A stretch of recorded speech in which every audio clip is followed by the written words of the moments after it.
Hello மாணவர்களே, வணக்கம். என்னுடைய ஃப்ரெண்டு பெங்களூர்ல இருந்து கிருஷ்ணகிரிக்கு பக்கத்துல இருக்கக்கூடிய கிராமத்துக்கு வந்தாரு. அவர் பயணித்த மொத்த தொலைவு, அதாவது தூரம் எவ்வளோன்னு பார்த்தீங்கன்னா 120 கிலோமீட்டர். அதே மாதிரி எடுத்துக்கொண்ட கால அளவு எவ்வளோன்னு பார்த்தீங்கன்னா 2 மணி நேரம் தான். சரி, அவர் எவ்வளோ ஸ்பீட்ல வந்திருப்பாரு? இதுதாங்க கேள்வி. தமிழ்ல சொல்லணும்னா அவர் எவ்வளோ வேகத்துல வந்திருப்பார். அதுக்கு ஃபார்முலா என்ன அப்படின்னு பார்த்தீங்கன்னா speed is equal to distance by time. இது ஆங்கிலத்தில். தமிழ்ல சொல்லணும்னா வேகம் இஸ் ஈக்குவல் டு தூரம் பை நேரம். இப்போ எவ்வளவு ஸ்பீட்ல வந்திருப்பாருன்றத கண்டுபிடிச்சிடலாமா? சரி, அவர் பயணித்த மொத்த டிஸ்டன்ஸ் எவ்வளவுன்னு பார்த்தீங்கன்னா 120. எடுத்துக்கொண்ட கால நேரம் 2 மணி நேரம் தான். அப்போ 120 ரெண்டாவது வகுக்கும் போது நமக்கு 60 கிலோமீட்டர் பர் ஹார். இதை ஸ்பீடோட யூனிட் பார்த்தீங்கன்னா கிலோமீட்டர் பர் ஹார் அப்படின்னு சொல்லலாம், இல்லைன்னா கிலோமீட்டர் பை ஹார் அப்படின்னு.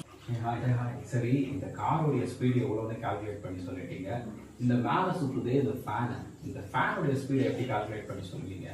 உங்ககிட்ட கேட்குறேன், இந்த ஃபேனுடைய ஸ்பீடை எப்படி கால்குலேட் பண்ணி சொல்லுவீங்க? நீங்கள் தானே சொன்னீங்க ஒரு ஸ்பீடை கால்குலேட் பண்ணோம்னா அதுக்கு தூரம் அப்புறம் நேரம் வேணும்னு சொன்னீங்க. ஆனால் இந்த ஃபேன் தான் எந்த தூரத்தையும் கடக்கவே இல்லையே. இந்த ஃபேன் ஒரே இடத்துல சொல்லிட்டு இருக்குது. சரி, அப்படி இருக்கும்போது இந்த ஃபேனுடைய ஸ்பீடை எப்படி கால்குலேட் பண்ணி சொல்லுவீங்க? இதுக்கான பதிலாக அந்த சாரே